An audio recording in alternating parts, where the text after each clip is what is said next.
Yo, what is going on, guys? My name is TheJackSilkstone. Today I'm here at Thorpe Park in the Hyperia station, and I'm joined by some very, very special guests. We've got Taylor and Sarah from Coaster Studios, all the way from America. Oh, we're so excited to be here. Oh my gosh. Can I be honest that we just rode the ride?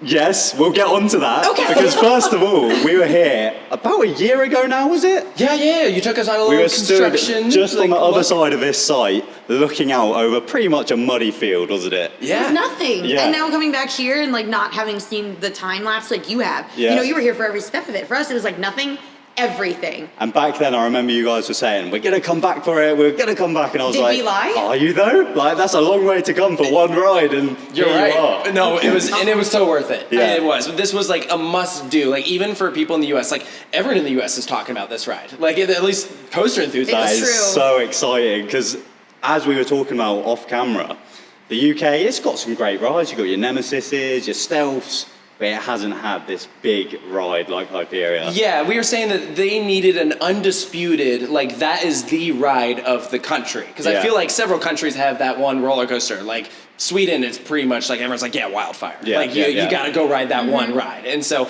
you know, there's still other good ones, and I feel like the UK was like, yeah, it could be Stealth, it could be Nemesis, it could be Icon, whatever.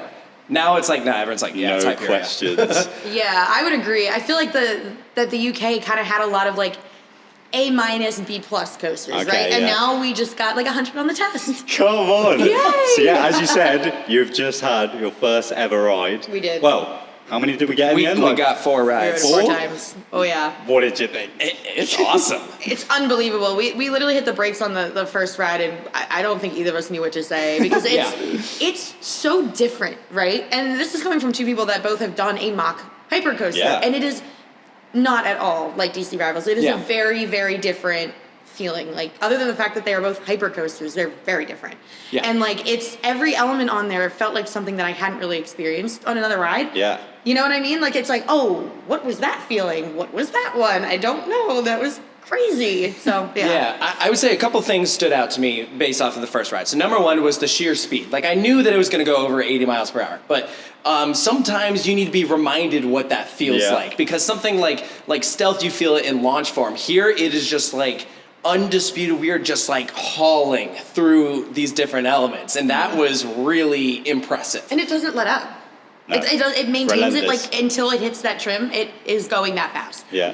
Which is like impressive to say because you have some pretty high moments. And so it manages to keep a good pace while still giving you like hang time. It's like, how do you find that balance? Well, somehow they did. Yeah. So talk me through the ride, because on my first ever ride, just sitting in the seat and coming out on this like weird little turn out of the station, I was like in tears. I couldn't believe I was finally on it. But Well, this is like your baby. Yeah, this is my ride. Like, I love this thing like so it. much. Like I associate this in my brain. Like anytime I say anything about Hyperia, I'm like, oh Jack. Yeah. Like before I think about Mack, before I think about the park, I'm like, Jack, it's Jack's ride. So like I get it. I would have probably cried too. Like I think the first time that I'm trying to think like Velocicoaster. Yeah. I watched that the whole way through because it was under construction in the pandemic. And that was during COVID as well. Like, I know, yeah. and I got to see like little updates, and then when like the park reopened, like we got to like go and check out construction a bit, and like going on that for the first time, I was like an emotional wreck. Yeah. So I get it. Like you get like this weird attachment to this like big metal hunk, and you're like, why do I love you so much? I get it. So yeah, go on. For me, it was literally this first corner. But for you, what moments were you like, oh my God, this is Hyperia. This is a really cool element. Yeah. I mean, it's got to be the outer bank into the roll. I don't even know what to call it. I don't even know if there is a formal name to it. The weird dimension thing. So, like, okay, because, you know, when you drive up to the park, you just have this, like, insane view of the layout, because it has these really high moments, and so it just, like, pokes up above the tree line. Yeah. It looks nuts, and the outer bank, I feel like, is the defining moment where you're like, what is that gonna feel like? Because it obviously looks pretty steep, but then when you're actually on it, going through the motions, like, we're under ourselves, and then it just manages to just perfectly roll in. It feels so smooth. It's very well crafted, and I didn't even know that it could do that. I think like it didn't really dawn on me, and I feel like this happens to me a lot, like until I'm like towards the top of the lift hill, and I'm like, oh, it's gonna happen like any second now. Yeah. That's where my brain goes, oh my God, this is whatever the ride is. And for this one, it was, oh my God, we're on Hyperia. We're actually here doing this. And the drop, what do you think of that? Well, that's definitely a back row moment for sure. I mean, front is cool just because of the wind in your face and everything, and the view is amazing. But when you're in the back, just getting launched while you're rotating, so you're getting laterals and negatives at the same time, and I love that. It feels like coming off of like the top hat on like Dragster or Top Thrill 2. Similar. Like the whip, kind of. Yeah, it's like, or you equate it to maybe like Honda or Expedition G-Force, but instead it keeps rotating. So it's like now you're facing the complete opposite direction instead of just like a 90-degree angle.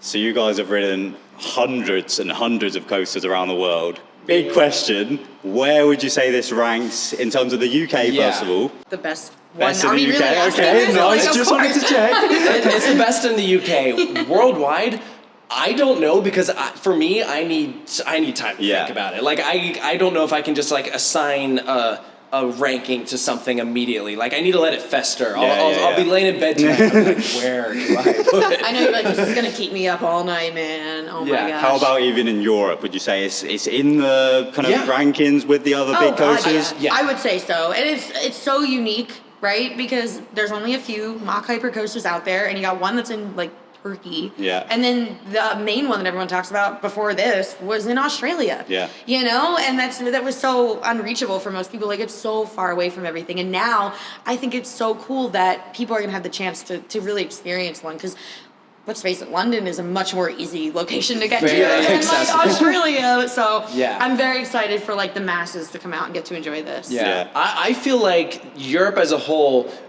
is lacking in really tall roller coasters. Like I feel like that's much more of like an American stereotype. Where you're just going to build something tall, because Europe, I feel like they spend a bit more of their money like dressing something up, and so that's why a lot of their rides. Like, parking lot is fine. Just make it 400 feet tall. So they're like, in Europe, they're like, we'll hover it around like between the 100-foot and 200-foot mark maybe. And so whenever a 200+ foot ride opens in Europe, it is a huge deal. And when's it going to happen again? I don't know. Oh, who knows? Yeah, it's probably going to be a while. So this is a big deal. Yeah, it's a big deal. And I found it. I found my Fearless. You found your Fearless. I got my wings. So last question for you guys. Obviously, this ride's been open about 2 months now. So you guys are amongst the small amount of Americans that have probably ridden this. You know, you say that, but it felt like people in our comment sections were like, are you guys ever going to get on Hyperia? Really? They were like, I can't believe you haven't done it yet. It's like, guys. I'm like, guys, we live on a different continent. And they're like, I can't believe you haven't ridden it yet. I'm like, oh my gosh, okay, we're trying. It was really funny because like about a week after it opened, we were at another park and we saw someone wearing a Hyperia shirt. And we're like, are you serious? We're like, how did you do that? Anyway, what was your question? I'm sorry. I literally just wanted to say, do you have anything to say to your American viewers that would maybe want to get over to Thorpe Park for the first time and ride this thing? Get on it. Let's go. Here's what are you waiting for?